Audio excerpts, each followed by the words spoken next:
A museologia social é o estudo do fato museológico, que nada mais é que a relação entre os seres, os patrimônios e os meios. E um museu nacional e um incêndio, o que eles têm a ver com isso?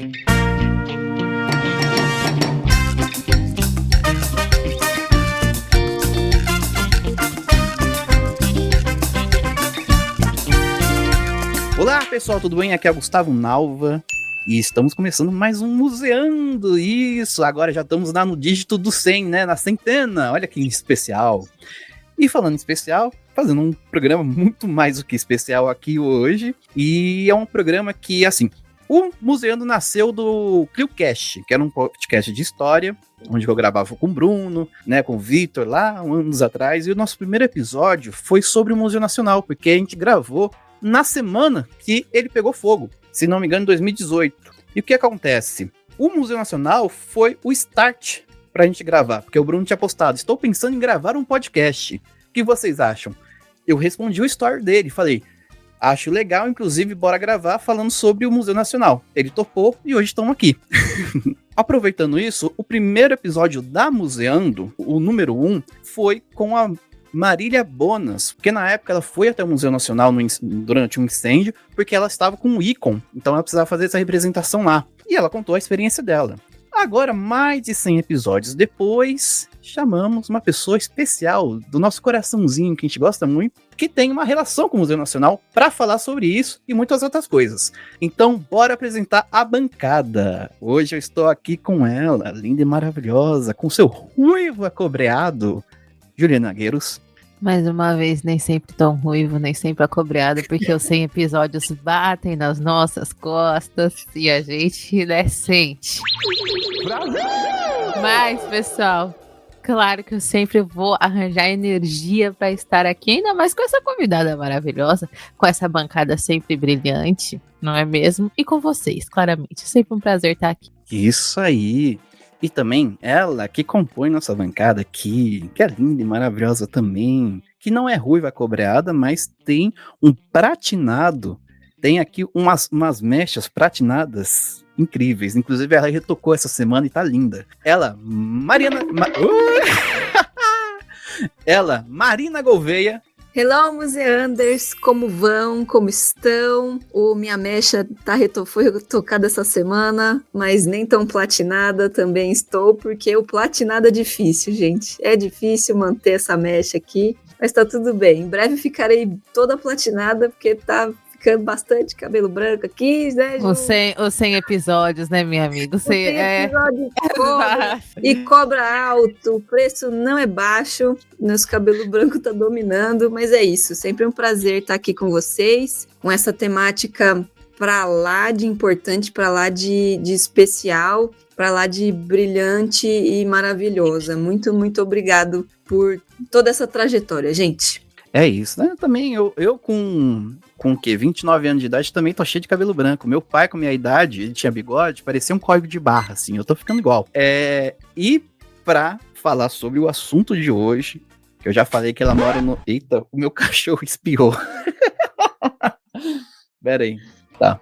E pra falar sobre o assunto de hoje, ela que eu já falei que é especial, mora no nosso coraçãozinho aqui, Andréia Costa. Oi, pessoal!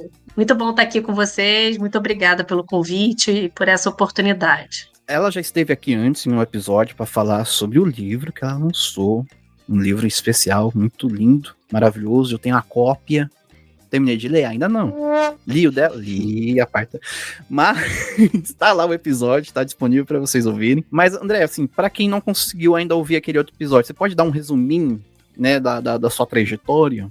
Ah, claro. Falar um pouquinho de mim. Eu sou Andréia Costa, sou educadora museal, professora dos cursos de museologia da Unirio. Agora também acabei de ingressar no corpo docente do programa de pós-graduação em Museologia e Patrimônio da Unirio, Universidade Federal do Estado do Rio de Janeiro. Também sou professora do curso de especialização em divulgação científica, sediado na Fiocruz, e o meu outro vínculo, né, é o de educadora museal no Museu Nacional da Universidade Federal do Rio de Janeiro, e acredito que essa é a grande motivação para eu estar aqui hoje falando desse tema, né? 100 episódios depois, retomando o assunto Museu Nacional. Isso mesmo. Então, já que estamos todos apresentados, bora lá pro episódio.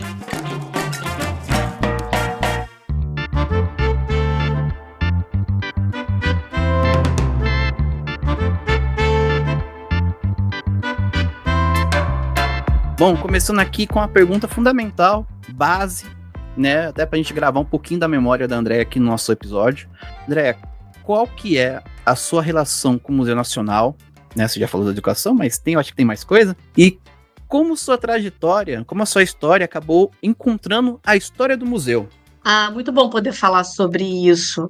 E pensar sobre essa minha relação com o Museu Nacional também me leva a dizer da inveja que eu tenho das pessoas que, quando são perguntadas sobre qual a sua relação com o Museu Nacional, elas podem dizer que visitaram o Museu Nacional na infância, com as suas famílias ou com a escola, e que o Museu Nacional é aquele museu que mora nessas suas memórias infantis e nas suas experiências mais antigas e remotas de visita a museus. Eu adoraria ter essa história para contar. Fico muito emocionada quando eu ouço, e ouço muito isso, porque trabalho no Museu Nacional, então, invariavelmente, quando eu falo que sou profissional, educadora do Museu Nacional, as pessoas espontaneamente falam sobre essa relação, mas também faço pesquisas, né, junto com outros colegas do Observatório de Museus e Centros de Ciência e Tecnologia, que vêm se dedicando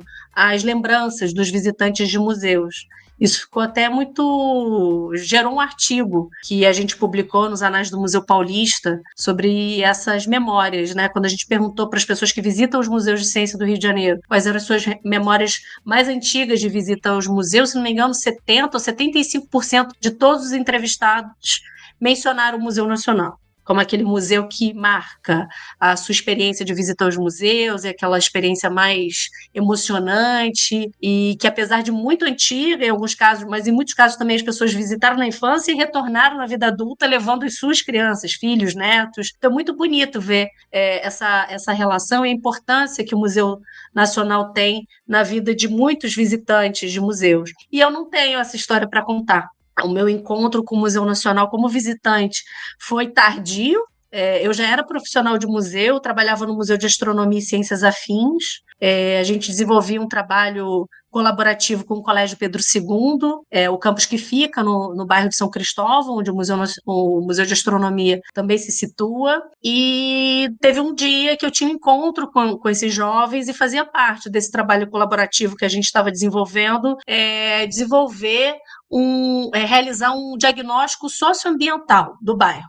E o bairro é relativamente grande, e a gente teve que ali, no momento do nosso encontro, nos primeiros minutos, decidir uma área específica do bairro a ser percorrida, e os jovens escolheram ir à Quinta da Boa Vista. E a Quinta da Boa Vista é justamente o parque em que o Museu Nacional está inserido. E uma vez estando na Quinta da Boa Vista, e fotografando e analisando as condições do lago, do rio, enfim, da vegetação, limpeza urbana, enfim, o cuidado também com o próprio parque, eles decidiram visitar o Museu Nacional. Eles porque queriam entrar no Museu Nacional. E eu fiquei muito apreensiva, porque como a gente não tinha programado a visita, e não éramos poucos, eu diria que cerca de 20 pessoas, eu achei que ia ficar difícil, assim, chegar com 20 alunos, sem marcar, e entrar no museu. Mas foi muito fácil. Assim que a gente se apresentou na portaria do museu, não sei se, não lembro, acho que estava um pouco esvaziado, talvez se tivesse muitas escolas visitando naquele horário, talvez não tivessem permitido a gente entrar. Mas a equipe que estava ali na portaria do museu viu, os alunos estavam uniformizados, com o Colégio do Pedro II, eu me apresentei ali como a educadora, que estava acompanhando o grupo, e eles franquearam a nossa entrada. E foi assim que eu entrei pela primeira vez no Museu Nacional, já com 20 e tal anos de idade, já profissional de museu. Então, assim, não é aquela história que eu acho muito bonita, de dizer que eu né, que eu fui com os meus pais, com a minha família, fazer um piquenique na Quinta da Boa Vista e visitar também o museu e o zoológico, que é o que eu mais ouço, né, das pessoas que tiveram essa experiência de visitar o Museu Nacional. Mas eu acho que é uma história também muito bonita, pensar que eu, como educadora e futuramente profissional do Museu Nacional, fui levada pelos próprios alunos, né, que desejaram entrar no museu e eles que me levaram nessa minha primeira incursão pelo Museu Nacional. Confesso que não foi paixão à primeira vista. Eu achei a exposição confusa, o museu labiríntico, e também muito diferente do que eu ouço das pessoas que tiveram a experiência de visitar o Museu Nacional. Desde a infância, a gente também ouve relatos espontâneos sobre os objetos que marcaram, que estão vivos também, o contato com alguns objetos. E o acervo egípcio é dos mais citados, também falam dos insetos, falam muito dos dinossauros, é claro, e dos fósseis. E o que mais me marcou nessa visita, em termos de acervo, né, de objetos, de coleção, foi uma lhama taxidermizada. Eu acho que porque foi muito inusitado. Eu estava ali perdida, os alunos tinham se espalhado pelos corredores do Museu Nacional e eu estava apreensiva, com medo de não conseguir reencontrá-los e levá-los de volta à escola. Era uma baita responsabilidade. E aí, de repente, eu me deparei com aquela lhama e isso está vivo, muito vivo na minha memória. Então, aqui eu falei um pouco desse meu contato com o Museu Nacional como visitante, tentando estabelecer alguns paralelos também com as histórias de outras pessoas com essa mesma instituição e que eu venho ouvindo, tanto como pesquisadora, mas também em situações fora desse universo profissional, quando as pessoas espontaneamente narram a sua experiência com essa instituição. E aí, não sei se é agora que eu devo falar, mas acho que faz sentido. Entrei no Museu Nacional como servidora pública concursada no dia 3 de fevereiro de 2011. E foi aí que deu match. Eu comecei aos poucos, me situando naquelas exposições, naquelas mais de 30 salas de exposições, e junto com os bolsistas que eu tinha na época, estagiários, buscando links entre aquelas salas e planejando as visitas educativas. Então, esse processo também de olhar, de pesquisar, de conhecer os objetos, as exposições e pensar também em como apresentar esse museu e esse acervo incrível do Museu Nacional para os estudantes, né, que visitavam com as suas escolas o museu e mesmo com público de visitação espontânea, esse meu amor, enfim, e o meu interesse pelo Museu Nacional foi sendo construído. Enfim, me apaixonei pelo Museu Nacional, continuo apaixonada por ele.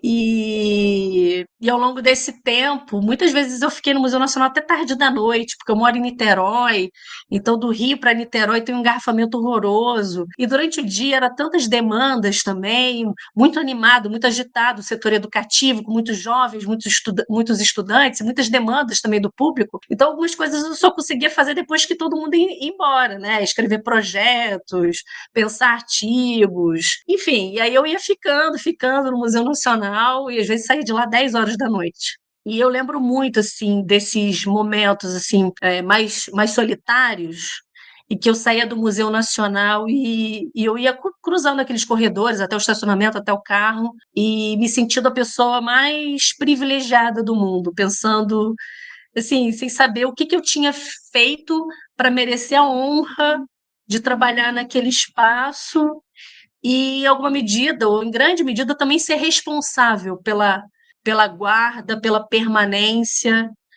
daquela instituição. Então, essa é a minha relação com o Museu Nacional.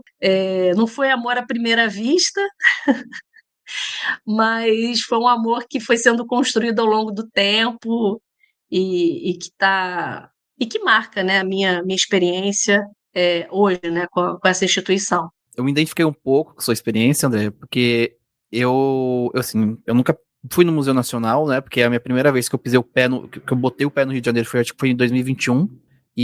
Mas na verdade eu me identifiquei porque com o Museu do Ipiranga, na verdade, que é um museu que está sempre na história de São Paulo, é um museu paulista, né? Basicamente fala da história do Brasil sob a visão de São Paulo. E quando eu era criança, tive a oportunidade de ir com a escola, mas eu nunca fui. E então acabou que teve lá o fechamento e eu não fui. Eu só fui conhecer o Museu do Ipiranga na abertura, depois que ele abriu ao público, né? Eu não conheço o Museu do Ipiranga antigo. Conheço só esse novo, né? Então é uma relação muito tardia minha com o Museu do Ipiranga. Mas agora tá, inclusive com pessoas aqui na gravação, tá um pouco mais laços mais afetivos, né? A primeira vez que eu botei o pé no Museu do Ipiranga, não foi no museu, foi numa casinha que eles têm ali do lado, que tava o corpo educativo, né? Inclusive um beijo pra Isabela Ruda, porque eu fui ter uma aula da ETEC com o Museu do Ipiranga lá, só naquela casinha, né? Aí foi o meu primeiro contato com o Museu Paulista. Eu tenho um shame on me pra fazer aqui, que eu fui pro Rio, acho que foi 2015, acho que foi uma das únicas vezes que eu fui. Eu lembro de ter ido outra vez, mas eu era pequena, então eu não era responsável, né, pela viagem. Eu fui ao Rio e eu fui 2 vezes no Museu de Petrópolis, lá no Museu Imperial, e não fui no Museu Nacional. E aí eu disse, voltarei. Não voltei. E pegou fogo. Parabéns pra mim. Então, olha aí a trajetória da pessoa. Você teve o privilégio, de fato, de conhecê-lo, ainda que tardiamente. E eu que vou conhecer, sei lá, outra coisa, né? Uma outra fase. Veremos o que eu vou conhecer, né? Mas é isso. Olha que doideira. Bonita a história, né? Pensar que se ressignifica o espaço, se ressignifica sempre, independente. O museu pode estar lá do mesmo jeito, mas toda vez que você for vai ser uma coisa diferente. E é interessante essa questão da responsabilidade, né? Poxa, nunca me senti nesse local de tipo... Até que assim, às vezes, mas como a gente, enquanto pessoas que trabalham em museus e tal, meio que a gente sempre tem que ter essa noção do quanto é grande a responsabilidade que a gente tem de lidar com tudo isso, né? E no Museu Nacional, velho. É outra coisa. E é claro que esse sentimento de responsabilidade, desse privilégio, dessa honra que era poder circular por esse espaço, e às vezes ter ele quase que só para mim, porque eu achava às vezes que eu estava tirando os vigilantes do museu, eu estava sozinha ali por aqueles corredores. Depois também com o incêndio traz uma carga muito pesada também, né, de culpa, de pensar, enfim, o que mais poderia ter sido feito, né, para evitar o que aconteceu. Então tem esses dois lados também, né? Essa ideia de que você é servidora e trabalha naquela instituição e é responsável, né, junto com várias outras pessoas, pelo cuidado e pela existência, permanência. E aí, quando vem um incêndio, a gente pensa, apesar de saber que fez tudo o que estava ao nosso alcance, de ter, enfim, eu particularmente estava na Associação de Amigos do Museu Nacional e participei de maneira coadjuvante, mas pude acompanhar de muito perto todos os esforços feitos por outros colegas também, servidores do Museu Nacional que compunham a diretoria da Associação de Amigos do Museu antes do incêndio, em elaborar projetos e, inclusive, o projeto que já tinha sido aprovado junto ao BNDES, com financiamento do BNDES, e a primeira ação desse projeto era justamente cuidar de toda essa parte de combate a incêndio e tornar o Museu Nacional um ambiente mais seguro possível, né, para que nenhum incêndio ocorresse. Então a gente sabe que a gente agiu, né, e que fez, mas aí a gente pensa, sei lá, por que não antes, por que não com mais antecedência, mas enfim, são vários fatores que escapam também do nosso controle, e o incêndio aconteceu, infelizmente, é algo que é um fato sobre o qual é difícil falar, mas ao mesmo tempo é importante falar, é importante lembrar, porque a esperança é que esse episódio não se repita com nenhum museu, nenhum museu, do menor ao maior museu que a gente tem no Brasil, que nada parecido com isso se repita. Essa é a nossa expectativa, e falar sobre isso é importante, né, para que todo mundo se comprometa, né, profissionais ou não dos museus, todos nós tenhamos compromisso mesmo com as nossas instituições museológicas, e façamos sempre o possível para garantir a sua permanência, existência e conservação das nossas coleções ou das instalações. Eu acho que é interessante que a gente vai se aprofundar agora um pouquinho mais sobre a questão mesmo até do incêndio e tudo, mas a gente está vindo aqui justamente nesse sentido que a Andrea falou, no sentido de aprendizado, né? Que a gente tem a situação, aconteceu, a gente não quer, aqui acho que muito com o episódio também, trazer essa carga, assim, que a gente já teve, de tristeza e tudo mais, também, mas não só, né, também trazer, pô, tá bom, aconteceu isso aí, o que vai rolar agora no futuro e o que a gente pode fazer a partir disso, né? Eu fiz até, tem um pouco isso, eu fiz uma fala parecida num seminário que teve esses dias sobre memória traumática, né? Memórias traumáticas. E aí falei sobre um incêndio que teve no Teatro Castro Alves e tudo mais. E como hoje a gente, nas visitas educativas, né, que aconteceram, na verdade, a gente trazia um incêndio de uma forma que aconteceu, e a partir disso a gente pode pensar o quê? Como que a gente, né, assim, a partir disso, beleza, eu não ficar nessa coisa urubu, eu chamo de museologia urubu, de ficar pegando e tripudiando e falando só sobre isso, no sentido de, enfim, não trazer nada profícuo da discussão. Então, é mais nisso que a gente vai acabar se aprofundando agora, né? E para além do incêndio também. Tanto que nossa pauta tá pensada nisso. Nossa pauta, no final, ela tem o esperançar, né? O esperançar do verbo do lado do Paulo Freire, né? Bom, já que a gente entrou no assunto aqui, o ouvinte que não está acostumado com o tema Museu Nacional, né? O nosso primeiro museu, né? O primeiro museu no território brasileiro, e que tinha um acervo diverso, era desde múmia, como a André já falou aqui, desde múmia, mineralogia, muitas coisas do acervo, que era do Dom Pedro II, outros acervos que foram construídos depois, né? A Quinta da Boa Vista era o palácio do Império, né? Era o palácio onde estava o Dom Pedro. Tinha um acervo gigantesco. Quem quiser conhecer um pouco mais, lá no primeiro episódio a gente conta um pouquinho, até, mas também se a André quiser contar depois, né? Fazer uma introdução aqui. Teve um incêndio em 2018. Teve muitas movimentações. Eu lembro que foi a época que teve uma onda de a gente preencher planilha de voluntários caso aconteça alguma coisa, né? Tinha aquelas planilhas que o pessoal mandava assim, formar grupos de trabalho, preencha aí as suas especialidades, o que você tem de formação, para caso aconteça alguma coisa. Eu preenchi umas 3 por ali, né? Que eu tinha um curso técnico. E eu queria perguntar, André, assim, eu sei que a gente falou que é uma memória, né, pesada, uma memória doída, mas eu acho que é interessante a gente comentar, né, e deixar também registrado o seu ponto de vista, né, como é que foi o incêndio, né, como aconteceu o incêndio, foi num domingo, se não me engano, né, se você puder contar um pouquinho sobre o museu, sobre a timeline, né, das coisas. Sobre o incêndio do museu, ele aconteceu no início da noite do dia 2 de setembro de 2018. Certamente foi depois do horário regular de funcionamento do museu, porque o museu funcionou normalmente nesse domingo.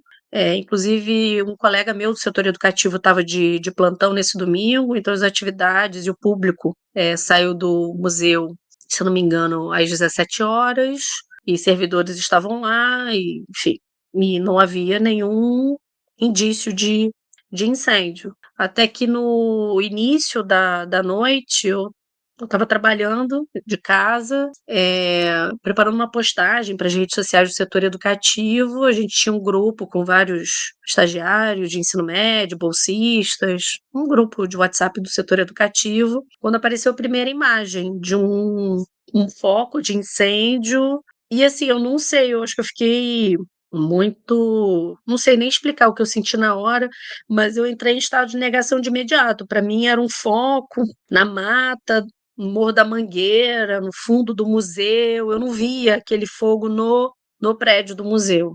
Mas as pessoas insistindo que era no museu, que era no museu, até que eu passei a mão no telefone e liguei para uma pessoa da direção do museu à época, e aí essa pessoa, eu digo até surpreendentemente, porque ela estava lá na Quinta da Boa Vista, já tinha sido informada do ocorrido, não sei nem como ela me atendeu, assim, e ela me confirmou que de fato havia um incêndio no Museu Nacional. E mesmo que ainda no início a pessoa já me deu a notícia de que a gente tinha perdido o nosso museu. A pessoa avaliou a situação e concluiu muito rapidamente que se tornaria de fato um incêndio de grandes proporções, como foi. Eu moro em Niterói, como eu falei, e aí eu fui para a Quinta da Boa Vista, são 21 quilômetros entre a minha casa e a Quinta da Boa Vista. E eu cheguei lá, já não consegui me aproximar tanto do prédio do museu, porque já havia um cordão de isolamento feito pelos bombeiros, polícia, militar. Aqui da Boa Vista já estava com muita gente, mas não estava tão cheio quanto foi ficando com o passar dos minutos e com a notícia na imprensa, né? Porque foi transmitido ao vivo, né, o incêndio do museu. E eu não consegui me aproximar tanto, mas ainda no primeiro momento, apesar de ir muito nervosa, eu tinha um certo otimismo, porque o fogo parecia concentrado em um dos torreões do museu. Mas o fogo foi se alastrando. As notícias assim que eu lembro na época é que não passavam água, não havia a água nos hidrantes, que os bombeiros, eu acompanhei os bombeiros levando um tempo significativo para bombear a água do lago da Quinta da Boa Vista para combater o incêndio no prédio. Eu vi uma escada Magiros e um homem sozinho, um bombeiro, jogando água, mas diante daquele tamanho e da proporção daquele incêndio pareciam gotinhas de água. Então as condições eram muito adversas, né? Tanto pelo material, composição do próprio edifício, esse problema de ausência de água nos hidrantes. Acredito que o Corpo de Bombeiros fez o melhor possível, mas talvez também não tivesse as melhores condições de equipamentos. Essa é uma impressão que eu tenho, né? Não posso dizer que de fato era isso. E aí a gente foi assistindo o fogo se alastrar e pegar, né, e acometer todo o edifício. Eu fiquei horas lá, até que, enfim, as autoridades presentes foram pedindo que as pessoas se retirassem da Quinta da Boa Vista e algumas horas depois já me vi fora da Quinta da Boa Vista, né? Fomos sendo empurrados para fora do parque, mas por volta das 5 e poucas, 6 horas da manhã, eu estava na Quinta da Boa Vista de novo. Fui chamada para fazer uma entrada ao vivo no jornal local. Falei ali sobre as impressões enquanto educadora, servidora, do que tinha acontecido no museu. E realmente o dia seguinte é também um dia muito marcante, de uma presença assim, impressionante da população, de jovens estudantes de museologia da Unirio, profissionais de museus e da população de modo geral, ocupando a Quinta da Boa Vista e o entorno do parque, com cartazes, palavras de apoio e também de protesto, né, ao descaso com o patrimônio público, com o Museu Nacional, porque, enfim, a própria análise dos relatórios do museu, e aí eu estou falando até do final do XIX, do início do século XX, o museu realmente nunca gozou das melhores condições. A situação foi sempre muito difícil em termos de instalações, de financiamento, em relação aos quadros também de profissionais, vários momentos chegando ao mínimo do mínimo, dificultando a continuidade das atividades do museu. Então, realmente foram muitos anos de dificuldades, claro que alguns momentos melhores do que outros, e essa é a minha história, assim. Quando eu estava a caminho da Quinta da Boa Vista, eu atendi 2 telefonemas, um deles é da atual presidenta do Instituto Brasileiro de Museus, e as pessoas preocupadas comigo, né, com como eu enfrentaria essa situação. Claro, obviamente preocupados, também tristes com o que estavam vendo, acompanhando pela imprensa, sobre o incêndio do museu. E estando lá, várias pessoas da minha família me ligaram, mas a coisa que eu lembro assim com mais emoção no meio daquilo tudo foi que eu não atendi os telefonemas, mas em algum momento eu fiz uma pausa e ouvi algumas mensagens, porque as pessoas me mandavam mensagens por WhatsApp, e aí eu vi mensagens da minha irmã. Aí fui ouvir os áudios. E aí era um áudio da minha sobrinha, Sofia, mais velha, que já tinha visitado o Museu Nacional. A Sofia ia fazer 4 anos e a Luísa, a irmã dela, tinha 1 ano, um pouco mais de 1 ano. E ela falou assim, ela estava assistindo, ela viu o que estava acontecendo com o museu e ela me mandou uma mensagem, um áudio que dizia: Dinda, não fica triste. Eu, papai, a mamãe e a Lulu vamos fazer um museu novo para você. Eu fiquei muito emocionada com essa mensagem e ela segue sendo muito importante para mim, e não só pela Sofia, pela Luísa. Depois disso, eu já ganhei 2 novos sobrinhos, a Bia e o Rodrigo, que não tiveram a oportunidade de conhecer o Museu Nacional, e eles expressam, né, muitas crianças que hoje são adultos e que têm essa memória afetiva com o museu, mas o nosso compromisso também com as novas gerações de entregar um Museu Nacional para elas. E é bonito também porque a Sofia, ela ia fazer 4 anos, na verdade, ela faz aniversário em outubro, e no aniversário dela, de 4 anos, ela abriu mão dos presentes e pediu que os convidados da festa dela fizessem doações para a reconstrução do Museu Nacional. Esse foi o pedido dela. Então, ela levantou fundos e doou para o Museu Nacional, para contribuir para a reconstrução do Museu Nacional. Então, essa minha perspectiva do incêndio, né? Aquela confiança da Sofia de que era um momento difícil, mas que um novo museu estava por vir. Sofia é mais museóloga que muitos museólogos aí. Gente, que criança! Ó, seguinte, já quando fala que tem uma tia na Bahia que quer conhecer ela, quando ela quiser dar um rolê, vir pra cá, pra te dar os rolês dos museus de cá. Mas é realmente muito significativo essa. E também eu acho que o que a gente, não sei vocês, né? Mas o que a gente sente, assim, com o que a Andrea também tá trazendo, é como realmente o museu, ele, por si, é uma representação social. Tipo assim, ele é um agente social, ele é uma parte, porque a gente, quando se perdeu, olha a comoção, né? Que foi, assim, como se a gente estivesse realmente perdendo quase que um ente, assim, uma coisa, é uma representação muito grande. E que triste que a gente não tem um dinheiro investido que deveria ter tão grandiosamente quanto a representação desses locais, né? Mas, poxa vida. Eu lembro que foi um baque. Vocês lembram? Só queria dizer, Sofia, a gente não te conhece, mas você já mora no nosso coraçãozinho, tá? Você vai ganhar o selinho de museander honorável, né? E, gente, Sofia esperançou, basicamente. Eu né? ia falar exatamente isso. Ela que ensinou o esperançar que começou esse episódio. Eu acho que a gente tem que dedicar esse episódio a Sofia. Só.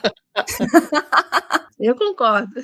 Aqui está dedicado. A minha experiência com o Museu Nacional, cobri pelo Instagram. Eu tava lá scrollando, né, o Instagram mesmo, aí eu vi a primeira foto. E assim, eu não tinha contato com o Museu Nacional, assim, porque o meu contato com museologia, com visitando museus, começou mais quando eu fui fazer o curso técnico de museologia, né? Aí que eu comecei a ter contato mais, tipo assim, preciso conhecer os museus, né? Aí eu fiz a speedrun de conhecer os museus de São Paulo. Todo fim de semana tava nos museus. Aí eu sabia que existia Museu Nacional, mas não tinha noção do tamanho que ele era. Não tinha noção do que ele representava. Eu vi esse negócio, a notícia falando que ele tava pegando fogo. Me deu aquela comoção, assim, aquela comoção que a gente tem sempre quando acontece na tragédia, mas só depois que eu fui entender a dimensão do que estava acontecendo. Né? Tanto que foi quando o Bruno postou lá, aconteceu no dia 2, eu acho que o Bruno postou no stories dele falando no dia 4, por aí, sobre o Museu Nacional, sobre gravar um podcast, e eu já estava mais entendido do que era, o que representava esse museu, e eu respondi, bora aproveitar o tema e falar sobre. Infelizmente, eu só fui ter noção do que era o Museu Nacional, do que é o Museu Nacional, depois que aconteceu o incêndio, né? Então, até nisso eu sou tardio, né? Mas, Ju, quer falar também da experiência de vocês? Tenho uma pequena lembrança da gente realmente ter parado em algum momento e conversado sobre isso em aula. Tipo, na verdade foi realmente uma comoção e aí como não dava para continuar as aulas sem falar sobre isso, né?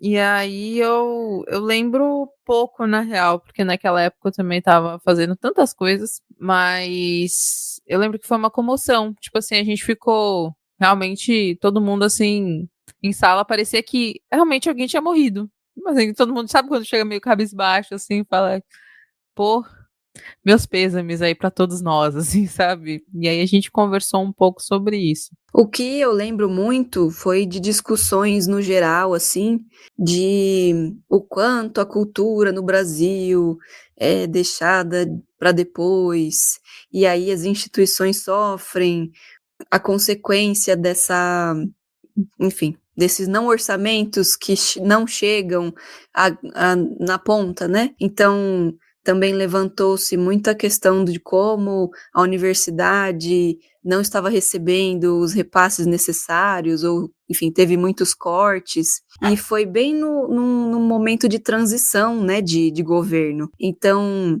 tava terminando um para começar o outro, se eu não tô doida. E até a Era ano eleição ainda. eleitoral. Era ano eleitoral. É isso. Para a presidência.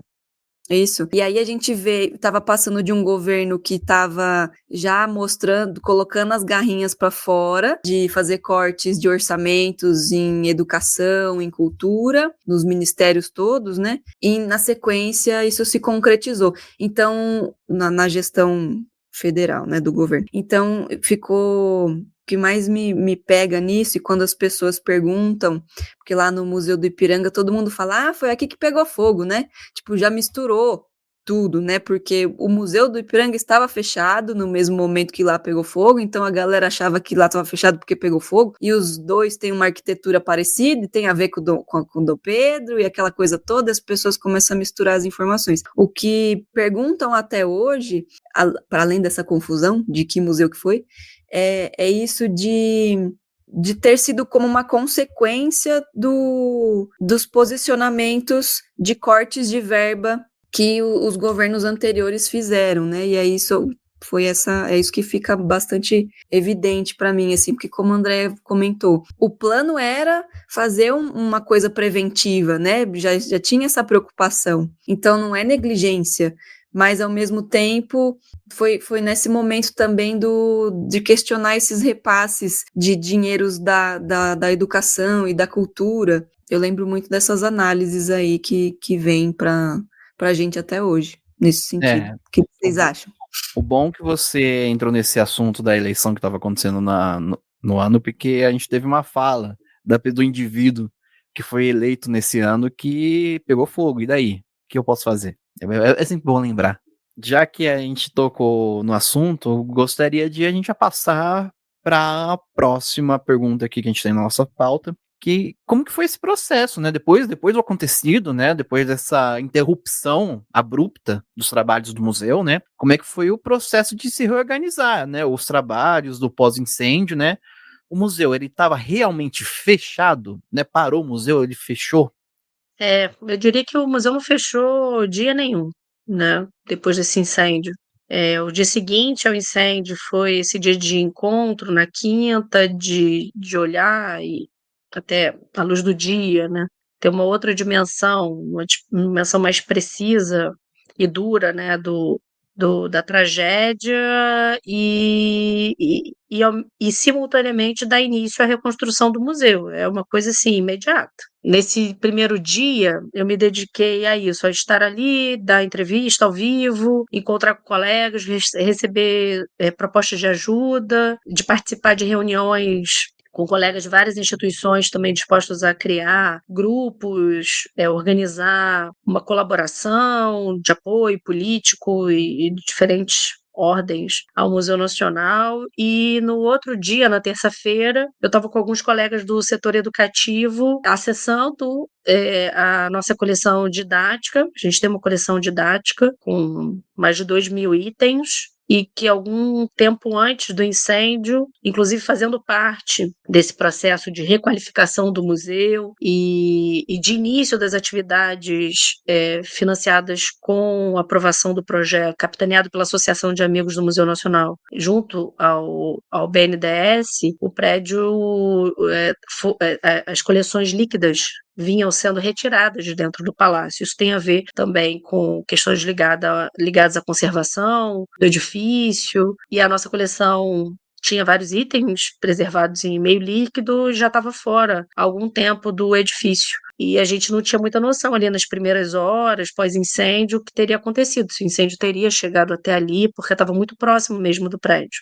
Então, o que a gente perdeu de itens da nossa coleção foram pessoas que conseguiram entrar na área do palácio e, com medo de que o fogo acometesse, né, alcançasse essa parte do museu, na pressa de retirar os itens, acabaram deixando alguns caírem, enfim, algum material se perdeu, mas o material foi retirado da sala que ele estava, anexa ao palácio, e na terça-feira a gente começou a reunir os itens da nossa coleção, olhar lá para a nossa planilha com os registros dos itens e começamos a transferir esses itens para o Horto Botânico, para edifícios de coleções que a gente tem no Horto Botânico que fica dentro da Quinta da Boa Vista. Então, os professores, curadores de várias coleções científicas do Museu Nacional, localizadas no Horto Botânico do museu, gentilmente foram abrindo espaço nas suas coleções para que a gente pudesse acondicionar os itens da coleção do setor educativo lá.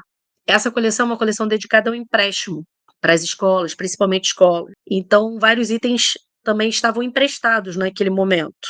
E aí foi também uma das mensagens mais emocionantes que eu recebi, assim, pós-incêndio, os primeiros dias pós-incêndio, que foi uma professora que estava com o material da nossa coleção emprestado, dizendo que os alunos chegaram na segunda-feira arrasados, porque eles estavam pesquisando sobre o Museu Nacional e isso, por esse motivo, inclusive, ela tinha pego o material emprestado da nossa coleção e que, ao mesmo tempo que eles estavam arrasados, eles seguravam aqueles itens que estavam na escola e falavam: a gente sabe que o museu não acabou, porque a gente guardou um pouco do museu com a gente ajudou a salvar o museu, olha aqui. Isso aqui é o Museu Nacional. Foi bem legal isso, né? Esse poder também dessa coleção, do empréstimo, da circulação pelas escolas.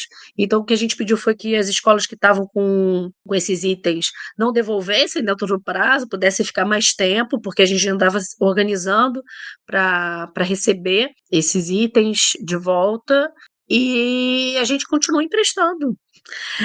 Uma parte na coleção de mamíferos, outra parte na coleção de aves, e tudo muito fragmentado, mas os colegas que trabalham mais diretamente com essa coleção mantiveram os empréstimos. Na mesma semana, a gente tinha um encontro do Clube de Jovens Cientistas, que é um projeto que a gente começou um pouco antes do incêndio, em junho de 2018. E a gente reorganizou as atividades, mas a atividade foi mantida em outro local, mas foi mantida.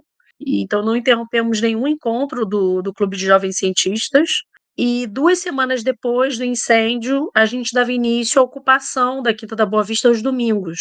Quando a gente pegava aquelas tendas simples, que a gente compra em lojas americanas, Casa e Vídeo, enfim, aquelas tendas simples. A gente pegava aquelas tendas que a gente recebeu de doação e a gente levava itens da nossa coleção, essa que a gente conseguiu salvar, e montava a cada domingo uma mostra com um tema, com um acervo do Museu Nacional. A gente fez isso todos os domingos durante mais de um ano e a gente abria o Museu Nacional. Para a gente, estava muito óbvio que a gente estava abrindo o Museu Nacional aos domingos na Quinta da Boa Vista. A gente ficava ali de 10 às 17, mostrando para as pessoas e colocando diante dos olhos delas o acervo do Museu Nacional e reafirmando a ideia de que o museu vive, que o museu é feito por pessoas, que o museu é feito do seu corpo social, dos visitantes, de todos aqueles que, enfim, que conheceram, que ainda desejam conhecer esse museu. Então, realmente, a gente não parou nem um segundo. Um mês depois do incêndio, a gente tinha uma escola do Colégio de Aplicação da Universidade Federal Fluminense, um grupo que ia visitar o museu na terça-feira. O museu não abria, a visitação às segundas, então na terça-feira, dia 3, 4 de setembro, tinha várias visitas agendadas, uma delas era do grupo do Colégio de Aplicação da UF, Colune. Pouco depois do incêndio, a escola mandou uma mensagem para a gente e perguntou se a gente poderia ir até a escola. Então, 30 dias depois da data que seria a visita deles ao Museu Nacional, a gente estava indo até a escola e aí a gente começou a receber uma série de presentes. Eram cartas, cartazes, objetos produzidos pelos estudantes junto com seus professores e que passaram a ser entregues a nós. Então, a gente tem muitas mensagens de apoio, expressão do desejo dessas crianças, principalmente crianças, e a manifestação delas, né, de que acreditavam e acreditam na reconstrução do museu. E aí, um pouco depois disso, teve uma campanha de financiamento coletivo que nos possibilitou, até bem pouco tempo atrás, dar início e manter em atividade o projeto Museu Nacional Vive nas Escolas, que todos os meses, durante o período letivo, o ano letivo, a gente visitava 4 escolas às sextas-feiras, cada sexta-feira uma escola, 3 públicas e uma particular, que se inscreviam e eram sorteadas. Eu não sei agora dizer para vocês quantas escolas foram visitadas, mas a gente fez esse projeto, foi coordenado pela Sheila Boas, minha colega. E é isso, nas redes sociais digitais, na Quinta da Boa Vista, percorrendo as escolas, participando em eventos de outros museus, ocupando todos os espaços que a gente podia. A gente, a princípio, queria falar para as pessoas e mantê-las atualizadas, assim, por parte de servidores do museu sobre o que estava acontecendo no museu. Mas confesso que foi um período assim de muita escuta. A gente que é educador muitas vezes está acostumado a falar sobre o museu e depois do incêndio eu mais ouvi sobre o museu e é isso, eu sou atravessada por essas histórias, por essas lembranças que as pessoas compartilharam e continuam compartilhando com a gente desde então. Eu acho que desde o incêndio do museu as pessoas são essas memórias que não se apagam. E essas memórias se tornaram um tesouro, né, desse museu que não vai ser mais o mesmo. E as pessoas, então, reconhecem isso, esse privilégio e a importância que essas visitas tiveram para elas e elas assumiram essa missão, eu acho, de compartilhar e fazer com que o museu constantemente esteja vivo e seja cada vez mais vivo na medida que as pessoas narram, né? E nessas narrativas o museu está sempre muito, muito vivo. A minha experiência é essa, né? O museu não fechou em momento nenhum, o setor educativo também não parou de trabalhar nenhum dia sequer depois do incêndio. E eu acho que vale a pena dizer também que não muito depois do incêndio veio a pandemia, que aí acometeu todas as pessoas ao redor do planeta e que também foi um momento muito desafiador em várias áreas e para os museus, inclusive, para o trabalho desenvolvido pelos educadores também. Então foram essas 2 experiências, né? O incêndio e logo depois a pandemia, e que fizeram com que a gente também se reinventasse, né? Reinventasse o que é ser educadora museal, e também ampliasse também a própria concepção do que é o museu. Eu não me lembro de ter me emocionado tanto num episódio. Eu tô aqui ainda extasiado assim com a apropriação que as crianças na escola fizeram do museu, né? Eles se apropriaram do patrimônio através daquelas peças estavam com elas, assim. Então elas já partiu dali, né? Tipo, o museu tá vivo, o museu não acabou, tá com a gente aqui, né? E toda essa resiliência, a gente já gravou com o pessoal do Museu de Ipiranga, que também o museu continuou ativo durante o fechamento, durante as obras. Inclusive a Má tava, quando teve o fechamento, né? A Má trabalhou lá, tava trabalhando no museu quando teve o fechamento, né? Também a gente gravou com a então diretora do museu, que era a Vanessa Espinosa, a diretora do museu do Seridó, Museu do Seridó, que é um museu em Caicó, no Rio Grande do Norte, que é um museu que está há mais de 10 anos fechado. Ele é um museu da UFRN, se eu não me engano, ele está há mais de 10 anos fechado, mas ele ainda tem um corpo educativo, ele ainda tem os seus funcionários, e o museu ainda está em atividade. Ele só está fechado ao público. Nem tanto, que às vezes que eu acompanho assim de longe, às vezes eles têm um pátiozinho lá que o pessoal vai fazer algumas atividades durante o fim de semana, né? Então a exposição está fechada, mas as atividades continuam. Então eu acho muito bonita essa resiliência. É uma resiliência que às vezes cansa a gente, cansa, mas é muito bonita essa resiliência dentro do campo da museologia, dentro principalmente do campo da educação, de manter essa ação educativa, ou manter o contato com as pessoas, né, fazer essa mediação entre as pessoas, o meio e o patrimônio. Eu tô extasiado assim, com a história, desculpa.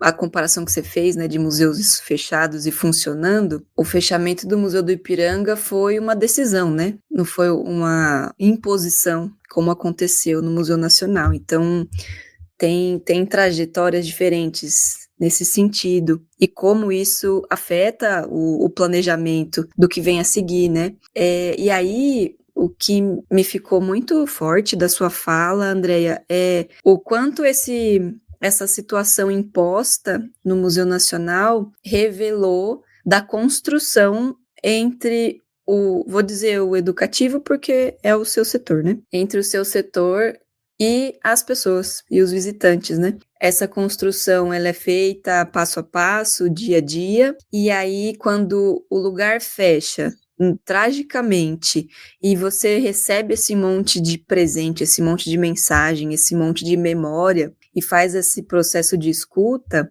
é aí que você, né, pelo menos para mim, né, fica muito evidente a importância não a importância em termos acadêmicos, por exemplo, mas a importância na relação do museu vivo e das pessoas. E eu acho que ele só é vivo assim por causa das pessoas que trabalham nele e porque são pessoas que criam relação com outras pessoas, né?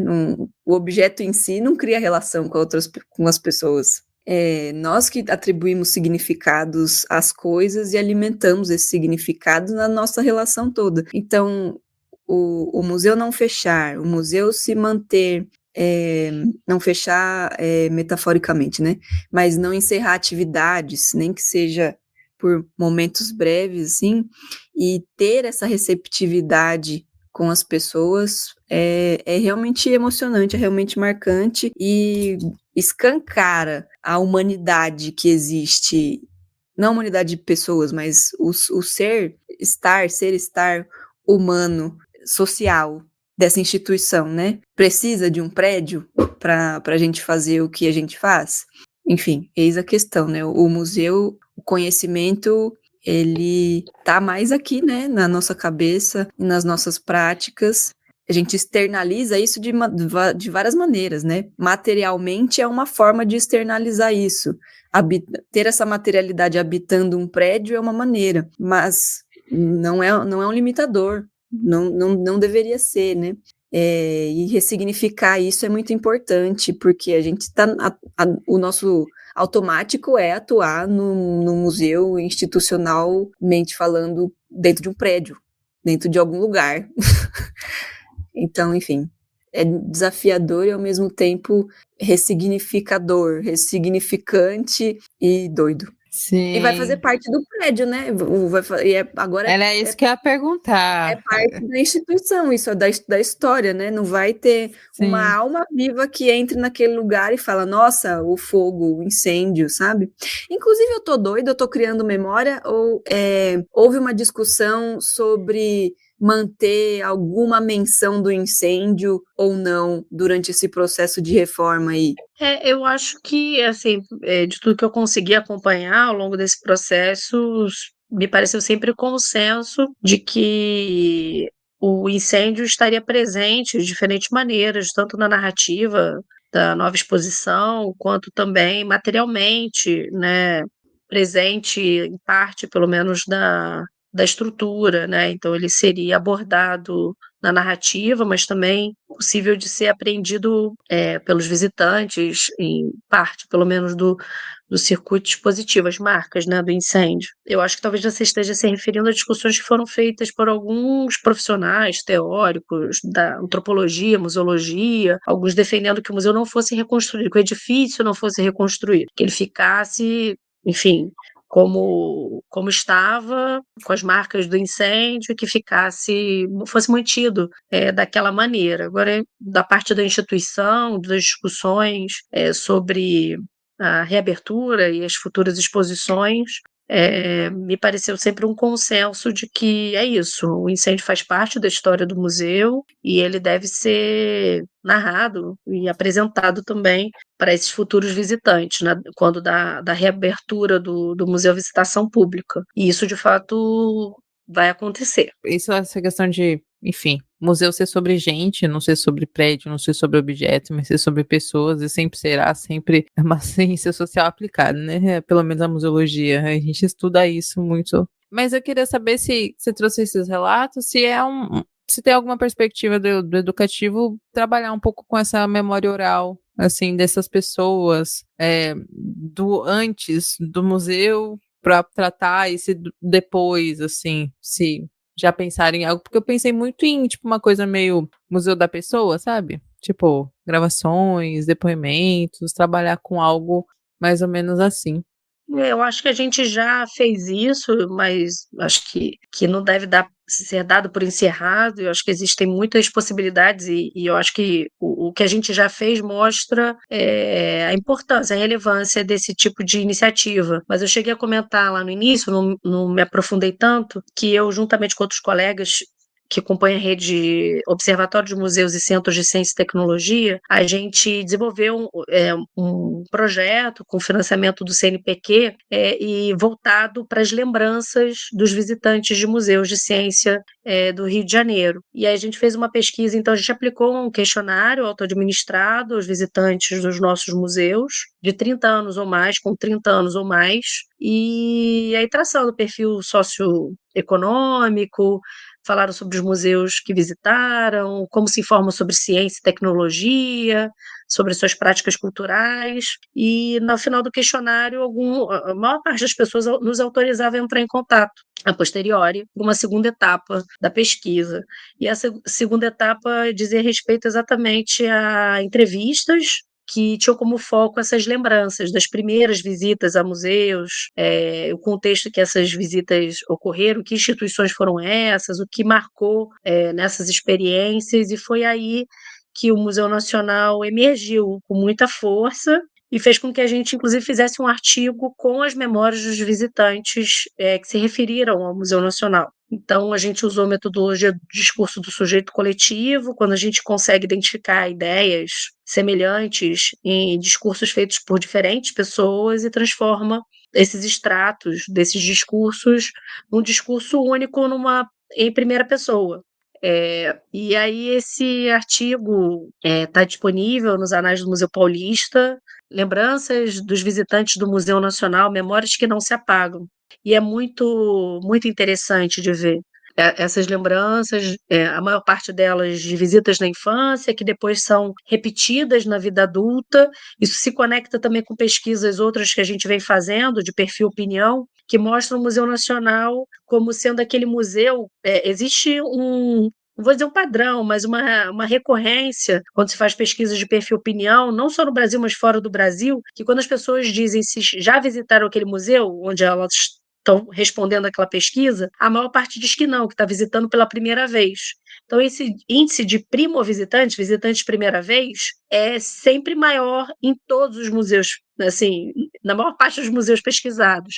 E o Museu Nacional era o único em que a maior parte das pessoas já tinha visitado, ou seja, estava retornando ao Museu Nacional. E essa experiência de uma visita na infância, que é repetida uma ou mais vezes em outros momentos da vida, a gente também percebe, a gente verifica, né, nesses depoimentos. Né? As pessoas vão na infância com seus avós, tios, primos, e quando se tornam adultas, levam seus sobrinhos, filhos e netos ao Museu Nacional, algumas delas várias vezes ao longo das suas vidas. E então, realmente, eu considero uma contribuição muito interessante também para o museu olhar para a sua própria história. Tem algumas coisas que a gente aprende a partir da nosso dia a dia, do nosso cotidiano profissional, mas aí quando a gente tem uma pesquisa, né, que pode embasar nossa fala e o nosso entendimento sobre a importância dessa instituição, inclusive na formação de públicos para museus. né? Porque essas pessoas que responderam, que lembram de visitas feitas ao Museu Nacional, eram pessoas que estavam visitando o Planetário do Rio, o Museu de Astronomia, o Museu da Vida da Fiocruz, o Museu Aeroespacial, o Museu Ciência e Vida em Duque de Caxias, pessoas que estavam visitando o Museu Nacional e que lembram de ter visitado o museu no passado. Eram pessoas que estavam em diferentes instituições e que disseram, eu visitei o Museu Nacional quando criança.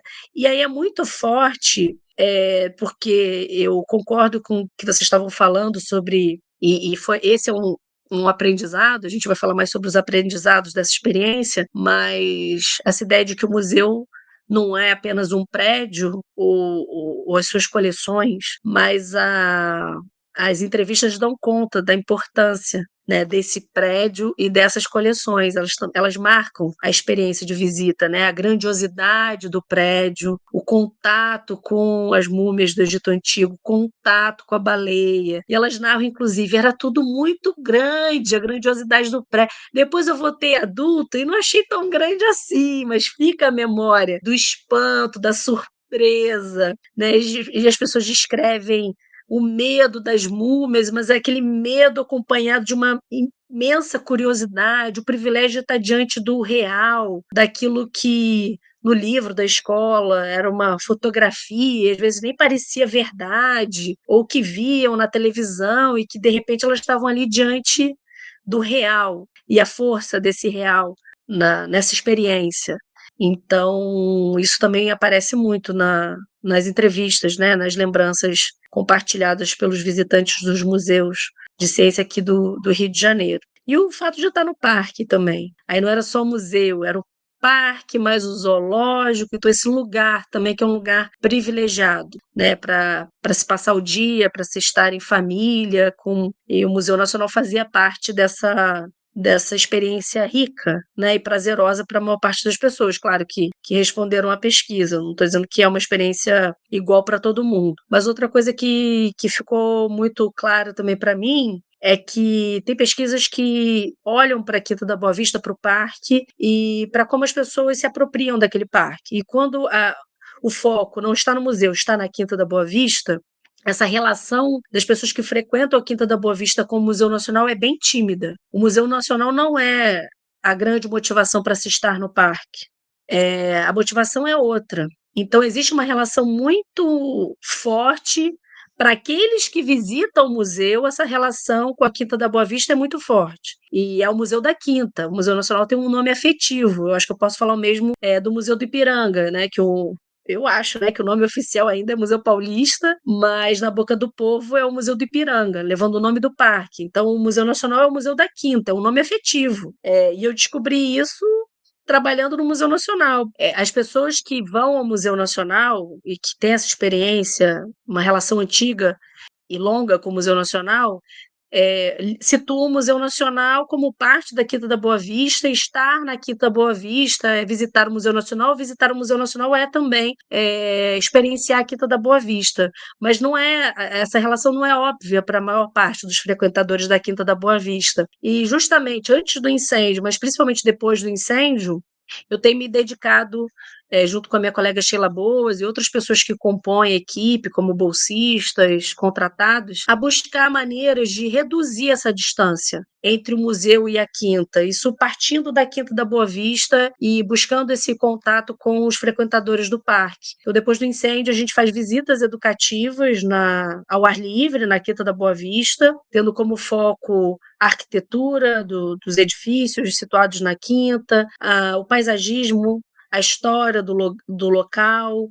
os monumentos e o olhar artístico também que a gente pode lançar sobre esse parque, e um foco também na fauna e na flora. E a ideia é mostrar que não tem por que haver uma distância entre o dentro e o fora do museu, que o museu também pode ser a Quinta da Boa Vista, também pode ser um museu, e que a ciência não é só o que o museu guarda dentro do seu edifício, e que a ciência também está presente na Quinta da Boa Vista, aproximar essa ciência que é produzida pelo museu da ciência presente no próprio parque e reduzir essas distâncias. A gente tem buscado, ao longo desses anos, fazer isso, convidando as escolas do território a visitarem a Quinta da Boa Vista, com esse olhar da educação museal, e pensando a Quinta e seus monumentos, sua fauna e flora enquanto patrimônio, passível de musealização, e junto aos frequentadores do parque também nos finais de semana, em grandes eventos. Então a gente vem desenvolvendo também materiais educativos, tem o objetivo de publicar um livro esse ano ainda, e fazer uma mostra ou uma exposição online,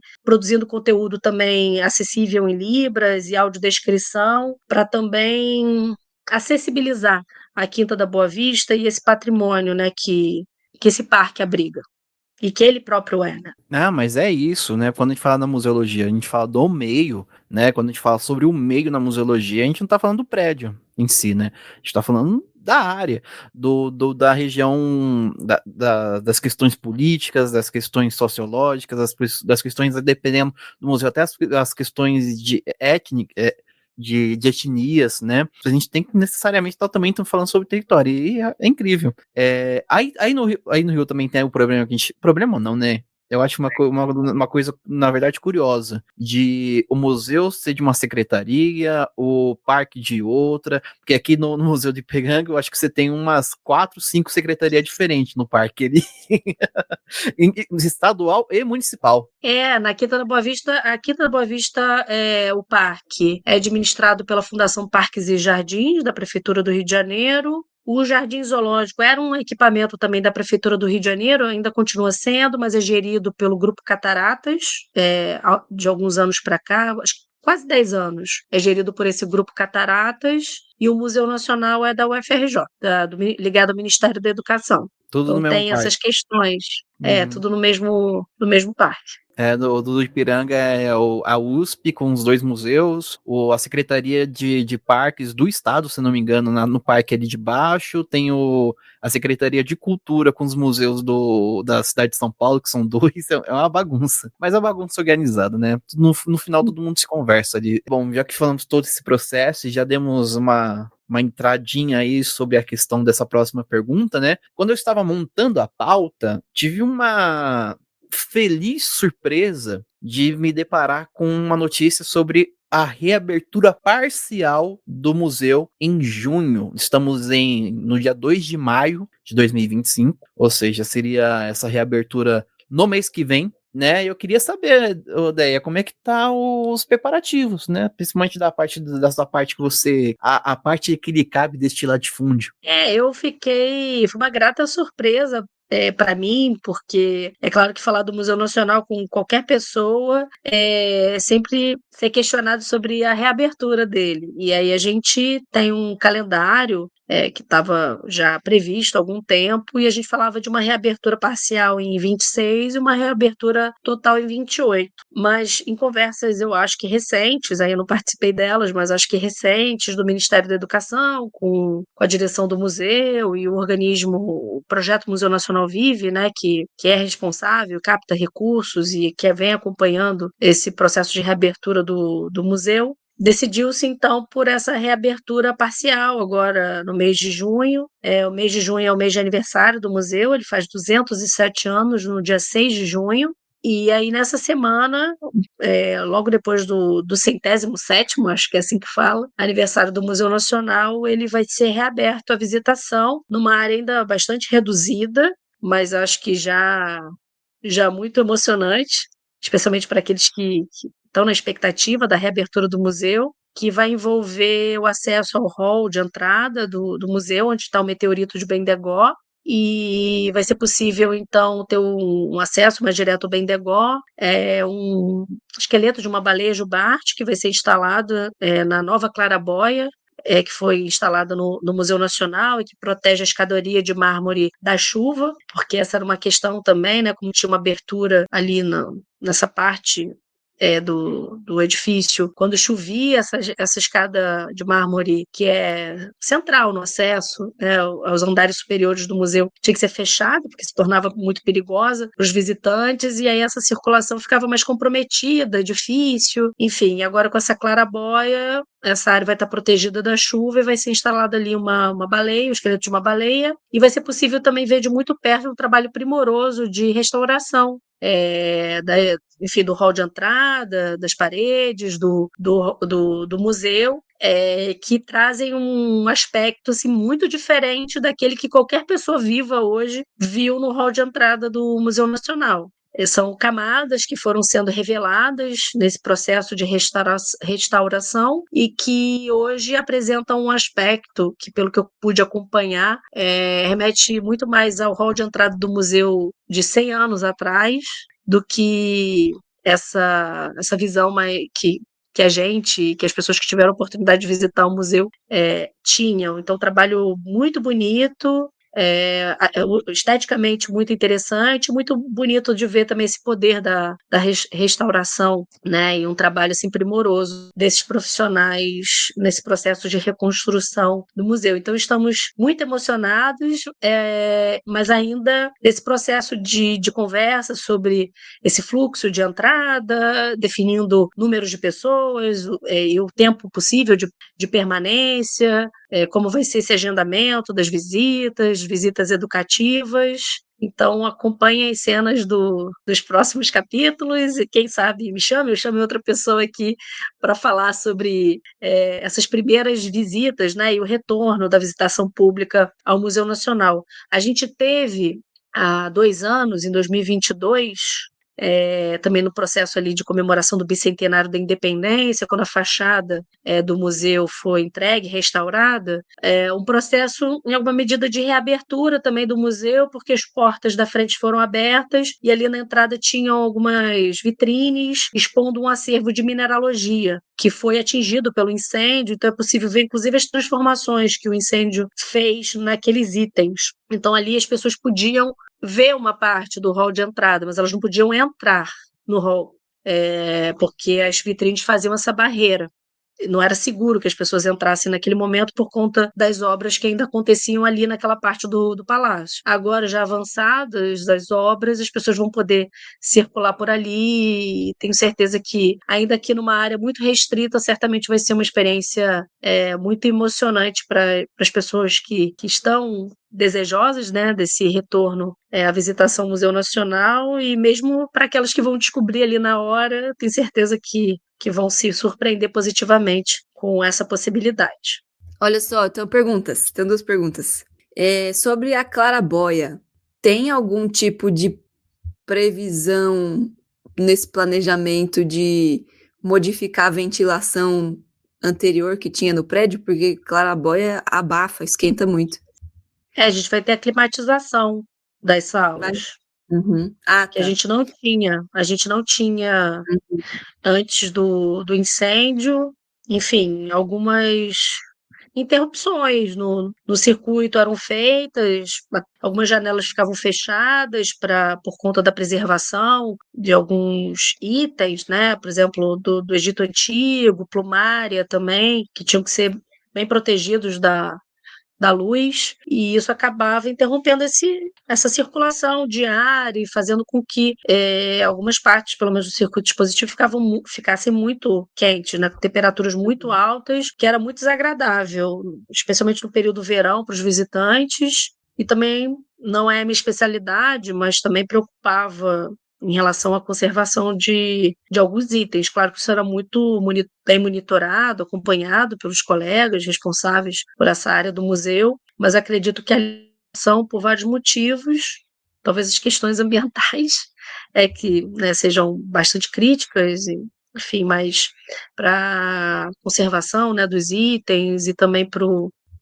conforto dos visitantes, é interessante. Então, o que eu posso dizer, do que eu tenho conseguido acompanhar, é que se trabalha com a climatização das salas. Não tenho segurança agora, me bateu essa dúvida se de todas as salas, mas certamente de uma parte importante das salas, sim, haverá essa climatização. Mas é isso, então a gente já tem essa notícia boa, essa notícia que assim, que dá aquele quentinho no nosso coração, que pelo menos parcialmente, quem nunca visitou igual a mim, né, igual eu, quem nunca visitou o Museu Nacional pode ter uma breve experiência aí, mas também lembrando que tem o trabalho educativo, né, então vamos acompanhando as redes sociais aí do museu, né, não vamos só esperar ele reabrir totalmente, vamos já participar das atividades. Bom, Falamos aqui sobre todo o decorrido, sobre o trabalho depois dessa reabertura. A Andrea já adiantou um pouquinho aqui que ela teve muitos aprendizados com todas essas questões que ocorreram. Aí eu queria te perguntar, Andrea, quais aprendizados você leva dessa experiência até aqui, né?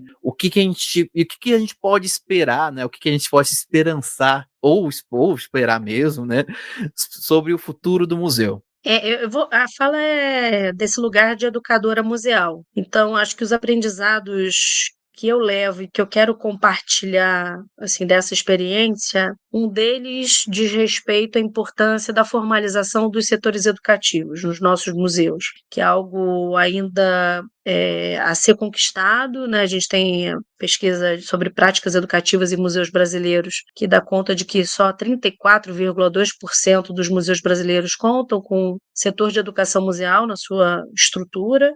E tudo que eu narrei aqui dessa continuidade das ações, dessa possibilidade de estar na Quinta e de estar nas escolas e de manter o empréstimo e manter ativo um clube de ciências, isso só é possível porque a gente tem um setor formalizado. É preciso dizer também que é um museu público, que conta com servidores públicos concursados também, né, para compor os seus quadros.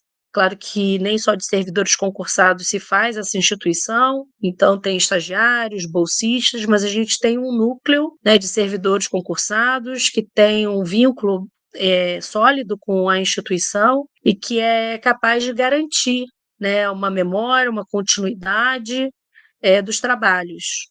Então, se mesmo com pandemia, incêndio, o setor educativo se manteve ativo e ocupando diferentes espaços e tempos, é porque existe um setor de educação museal, no caso do Museu Nacional, o primeiro e mais antigo do Brasil, composto por servidores públicos que, juntamente com bolsistas, estagiários, extensionistas, conseguiu manter, né, as atividades desse museu assim, de maneira contínua, né? E então o que eu aprendi é a importância dessa institucionalização da educação museal. E o que eu aprendi e quero compartilhar com todo mundo aqui, um pouco disso eu já falei e as meninas já repercutiram, é que essa análise assim da atuação do setor educativo do Museu Nacional, só para falar da minha experiência, não estou falando que ela é exemplar, né, por si só, e que outras experiências semelhantes, vocês também já comentaram, estão acontecendo por aí, mas aí eu falo dessa minha experiência para dizer que a gente contradiz a ideia, né, de que o Museu Nacional pegou fogo, então o edifício não estava mais disponível, não podia ser mais visitado, as exposições acabaram, então enfim, não tem mais trabalho educativo, não tem mais o que fazer, né? E o que aconteceu na prática foi que os projetos e ações educativas do museu passaram a ser cada vez menos centrados nas exposições e no espaço geolocalizado do edifício do museu e se tornaram cada vez mais itinerantes, extramuros e também ligadas ao ciberespaço. Então, os educadores museais, que são mais reconhecidos como aqueles profissionais que atuam no espaço físico do museu e que realizam principalmente visitas educativas, isso é um dado, isso é realidade, né? Antes do incêndio do museu, grande parte do meu trabalho se dava dentro, de fato, do edifício e o foco maior eram as visitas educativas realizadas nas exposições, mas a nossa experiência mostra que os educadores devem ser percebidos como profissionais que ocupam diferentes espaços e tempos e que fazem uso de saberes, recursos, diferentes estratégias comprometidas com a formação crítica dos sujeitos e a transformação social. E o Museu Nacional, por conta também, especialmente do seu setor educativo, que está perto de fazer 100 anos, mostra que os educadores sempre estiveram conectados com as principais mídias disponíveis na sua época, e também é interessante dizer sobre essa história, que deixa um lastro, né? Mesmo, enfim, o Museu Nacional, essa tragédia, nada parecido aconteceu no Museu Nacional, mas o Museu Nacional já teve um episódio de incêndio no passado, já teve um período programado de fechamento para requalificação das suas exposições, como a Marina falou, que foi o caso do Museu do Ipiranga, e quando ele fechou, por exemplo, nos anos 40, para reformulação das suas exposições, os educadores não cruzaram os braços. Eles criaram outras oportunidades na área possível dentro do museu, mas elaboraram, por exemplo, a revista do Museu Nacional, que foi remetida para todo o território nacional. E eles narravam os bastidores do museu, essa experiência de reformulação das exposições, quem trabalhava no museu, produziam conteúdos visando a formação continuada de professores a partir das pesquisas feitas pelo Museu Nacional. Então, em grande medida, também tem as pessoas que vieram antes de nós e que nos inspiram e que deixaram um legado do qual a gente se apropria, às vezes conscientemente, mas às vezes ainda que inconscientemente, a gente vê que continua esse trabalho. Então, a educação museal não nasceu ontem, ela tem uma história, ela vem sendo construída há muito tempo no Brasil, e a gente reafirma, né, a qualidade, a importância, a força da educação museal e dos educadores e das educadoras museais brasileiras. Então, muitas vezes eu me surpreendo com o que a gente conseguiu fazer, né? Sem falsa modéstia, diante de uma dor imensa, mas o compromisso que a gente tinha em continuar e em acolher os nossos visitantes, o nosso desejo também de sermos acolhidos, porque fomos acolhidos, foi maior do que a dor, né? E a gente, então, reconstrói esse museu, educação museal, se reinventa, e até quando a gente acha que está fazendo uma coisa nova, a gente olha ali para trás e vê que outras pessoas já viveram situações semelhantes e ensinam para a gente que os educadores museais são profissionais comprometidos com o seu trabalho, com a relação do museu com os sujeitos, com a relevância que essa instituição tem e tem que ter cada vez mais para a sua comunidade, para a sociedade. E a gente tem gente muito boa, experiências muito boas que nos antecederam e que certamente nos inspiram e fazem com que a gente continue em frente. Nossa, e todo mundo sendo aqui meio que do educativo, de certa forma, né? O que dizer além de a gente sabe que muitas vezes levamos tudo nas costas, né? Mas, enfim. Nada a dizer, apenas senti, eu nem chorei, só fiquei ali tremendo. Né, vamos aqui para o encerramento do nosso programa, né? Só queria aproveitar a fala linda de Andréia e das minhas companheiras aqui também. Lembrar que esse episódio ele foi norteado por uma tragédia. Ele foi norteado por uma tragédia, mas ele consegue se superar além dessa tragédia e se tornar um episódio sobre as relações de afeto. Relações de afetos em que a gente afeta e se deixa afetar, né? É umas relações de via dupla, né? Que vai e volta. É um episódio incrível, porque assim, tudo que é sólido, né? Todo material, objeto, material, ele é importante, ele carrega a sua história, ele carrega a sua materialidade, ele é importante, né? Senão não teria por que a gente guardar dentro do museu. O fogo, ele pode levar esse objeto, né? Muitas vezes o objeto é feito de carbono, o fogo, ele pode pegar e pode levar, né? Tudo que é sólido se dissolve no ar, como já diria o Carlinhos Marcos. Mas uma coisa que o fogo não pode levar é nossas memórias. Aquilo que a gente guarda, aquilo que a gente leva, aquilo que a gente comunica, aquilo que a gente troca com as outras pessoas, ele não pode levar. Ele não vai levar, ele continua, e esse episódio é sobre isso. Sobre aquilo que a gente carrega desse museu, sobre a luta para manter esse museu, sobre toda a disposição, a resiliência e a luta de continuar um projeto, uma atividade, né? Então, é isso. É um episódio que é norteado por uma tragédia, mas, sobretudo, é um episódio sobre afeto e resiliência. Eu acho... Sim, e também sobre ficar puto, porque é o que eu sempre falo, que é o único jeito, eu tenho uma camisa escrita, o único jeito de não ficar triste é ficar puto, a gente tem que ficar pistola com o que aconteceu. Sim, por isso que eu falei da luta. Sentir, pensar, absorver, mas falar, tá bom, e o que eu posso fazer pra mudar isso aí, pra que não aconteça de novo? Eu acho que o esperançar é isso. O esperançar não é ficar sentado de braço cruzado, né, esperando alguma coisa acontecer. O esperançar vem da ação e não inatividade. A Aí. Sofia vai montar o museu novo lá, ó. Estamos aguardando ela, inclusive, a nossa próxima presidenta do IBRAM. Eu tô aqui, estarei aqui Mas aguardando. ela não quer trabalhar em museu, não. Ela quer ser cirurgiã. Enfim, mas ainda tem tempo. Olha, Quem sabe ela muda. ainda há tempo. Podemos trazer esta alma para nós, podemos. Tem museu de anatomia, calma. É isso, então, bora pro finalzinho desse episódio. Vamos fazer nossas indicações. Bom, essa é a parte do nosso programa que a gente faz algumas indicações, não necessariamente sobre o tema, às vezes pode ser coisas que a gente achou muito legal durante a semana, mas aqui eu vou fazer uma indicação, posso começar por eu? Vou começar por eu. Tem um jornalista no YouTube, Elcio Braga, isso mesmo. Antes uma semana, se não me engano, na semana que o Museu Nacional pegou fogo, ele esteve lá para fazer uma reportagem sobre 2 múmias que né, estavam expostas no museu. E ele faz toda a gravação dele no museu, ele comenta, ele faz um breve relato, ele também tem algumas imagens que ele gravou, se não me engano, do incêndio. E eu acho que vale a pena, né? Elcio Braga, procurem aí.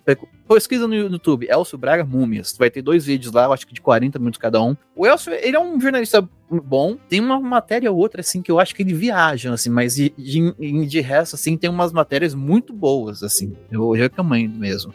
Essa é a minha recomendação. Má, você tem alguma recomendação para os nossos ouvintes? Eu tenho. E é uma recomendação que me fez refletir bastante. É um livro, eu terminei semana passada, chama-se O Desejo dos Outros, uma etnografia dos sonhos Yanomami, da Hannah Limuja. Então ela foi viver lá com os Yanomami do norte, lá do extremo norte do país, Roraima. na divisa lá, e numa região específica, ela habitou lá, ela morou lá com a galera, e o objetivo dela era investigar a relação dessa galera dos Yanomami com o sonho. E, enfim, é uma pesquisa de doutorado, se eu não me engano, que virou livro dessa antropóloga. E aí ela vai conversando com as pessoas, contando para o leitor quais as relações que os Yanomami têm com o sonhar. E aí é uma relação diferente do que a gente está acostumado, porque a gente separa o sonho do que a gente chama de realidade, né? O dormir e o acordar são coisas diferentes, né? A gente valoriza o acordado e o sonho vira qualquer outra coisa, vira análise, vira, sei lá, coisa espiritual, vira qualquer outra coisa, mas é separado, né? Na visão Yanomami, o sonho não se separa da vida cotidiana das pessoas, então é como se elas vivessem ainda que dormindo. Então tem sentimentos específicos desse momento do estar dormindo, tem situações específicas do estar dormindo, situações específicas do estar acordado, mas todas elas fazem parte de uma mesma existência, de uma mesma realidade, vamos dizer assim. E aí, fico pensando aqui, relacionando um pouco com nossa conversa de hoje, a gente falou de ressignificar, né? E eu acho que existem formas outras de lidar com a memória que não necessariamente a partir da relação da materialidade, que outras culturas podem contar para nós como a gente pode lidar com isso, né? Então, a gente se apega muito, né, ao prédio, às paredes, aos objetos, e isso, a gente acredita, né, que eles carregam essa relação nossa com a memória. A gente deposita essa responsabilidade nos objetos e nas relações construídas a partir deles, né? Mesmo que eles não estejam sozinhos, né, que eles não são os donos dessa relação, mas eles estão ali compondo a relação, né? E aí eu fico pensando como a gente poderia criar formas de ressignificar a nossa relação com a memória, né? E esse momento de fechamento do museu físico traz essa oportunidade para esse processo de ressignificar essa memória. E aí eu acho que foi isso que a Andrea comentou bastante aqui com a gente, sabe? Na relação com as pessoas, com o sentimento das pessoas, com o afeto das pessoas, deixar-se afetar, que nem o Gustavo falou. Então eu deixo aí esse livro como indicação para que a gente coloque o nosso entendimento comum em perspectiva, né? Que a gente não esqueça que ele é uma forma de entender o mundo e não é a única possível. Existem outras, e a gente pode aprender muito com essas outras perspectivas de mundo, né? É isso. Essa é a minha indicação, Museanders. A indicação de Marina me lembrou aquela música do Raul Seixas, sonho que se sonha só é só um sonho que se sonha só. Agora, sonho que se sonha junto é a realidade. Ju, tem indicação? Acabei de falar no chat que eu não tenho, pra você não me perguntar, pra você não ter que cortar depois, óbvio. Eu tô tentando ajudar o editor, você não... Eu tô na tela grande aqui, eu não vi. Eu tava na tela grande aqui, eu não vi. Foi mal. Ele não notifica, ele não faz barulho. Não tive tempo de fazer a pesquisa, perdão, pessoal. Venho com 2 indicações na próxima para melhorar o processo. Não, tá cortado. Compensar. Tá cortado. Um beijo, gol do futuro. É isso, eu queria saber, Andréia. Andréia, tem indicação pra gente hoje? Eu tenho indicação, claro. Já até mencionei ao longo dessa conversa. O artigo Memórias dos Visitantes do Museu Nacional, Lembranças que Não Se Apagam. É o artigo que está disponível nos anais do Museu Paulista. Coloquem aí e acessem diretamente essas memórias, imagens do Museu Nacional. Tem uma linha do tempo também, que a gente buscou privilegiar essa face mais pública do museu, mais ligada ao seu caráter público, falando das mudanças, inclusive, do local em que o Museu Nacional se situou, né, porque ele nem sempre esteve no Palácio de São Cristóvão, na Quinta da Boa Vista. A sede original e primeira é numa outra região da cidade, um edifício que existe até hoje, inclusive, e a gente vai mostrando imagens da primeira grande exposição do Museu Nacional, marcante, assim, no final do século XIX. Vamos trazendo imagens também da criação do setor educativo, da sala do setor educativo e momentos marcantes, assim, nessa trajetória do Museu Nacional, mais ligada a seu caráter público, né, mais público, e menos ligados aos grandes nomes, que muitas vezes a gente tem acesso, assim, na história das instituições, dos grandes diretores, diretoras e cientistas daquela instituição. Nessa linha do tempo, a gente buscou privilegiar esse esforço do Museu Nacional em busca de uma ampliação do horário de funcionamento, políticas, né, para fomentar a visitação, e também algumas mudanças também que podem ter repercutido na queda do número de visitantes, enfim. E eu acho que ficou bacana essa linha do tempo, acho que pode interessar algumas pessoas que queiram saber mais sobre a história do Museu Nacional e esse acervo incrível de memórias, de lembranças que a gente conseguiu reunir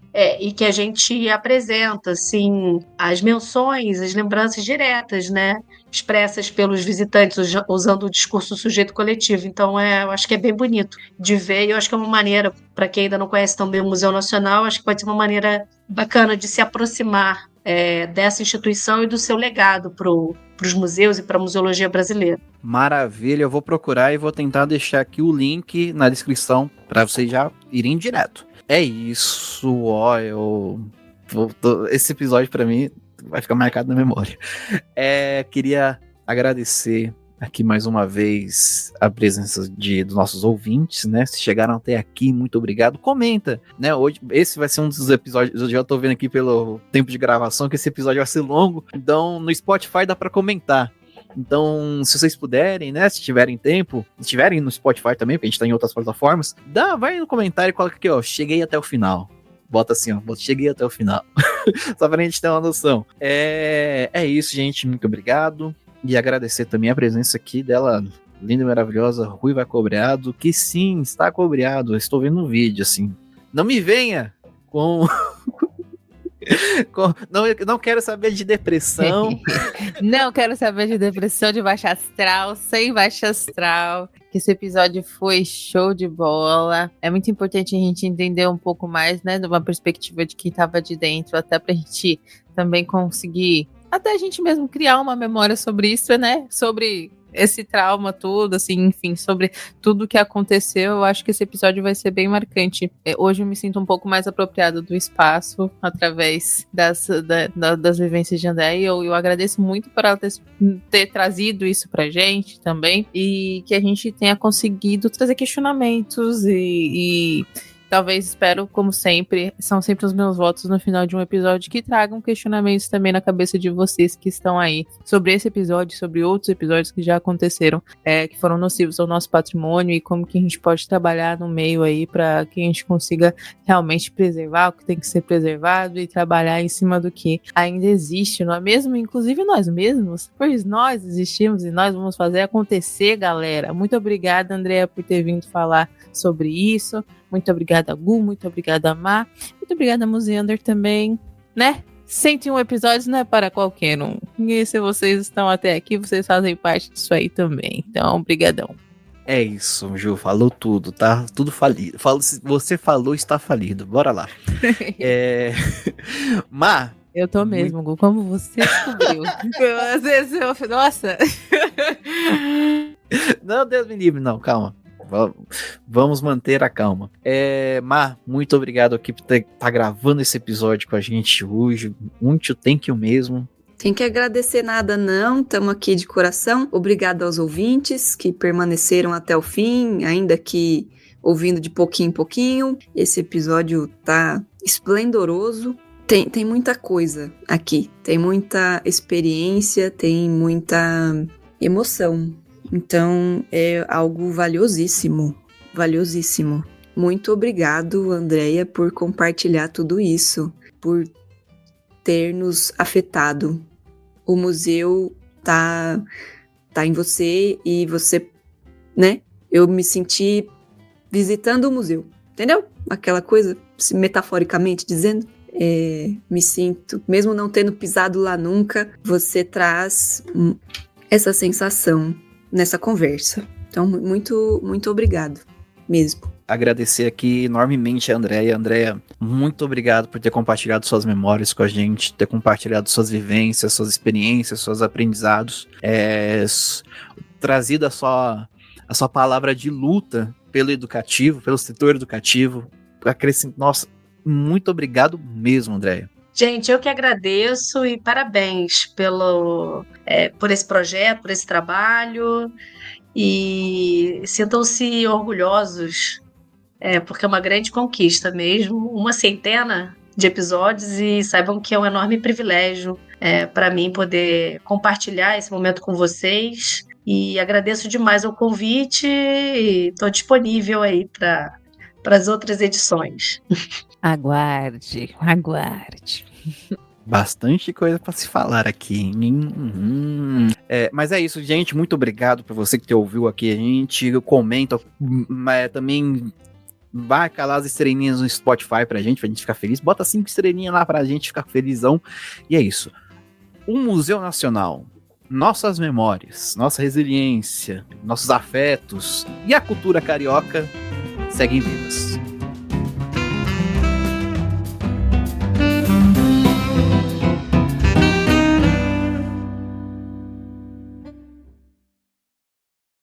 Muito obrigado, vão com Deus, valeu. Santos!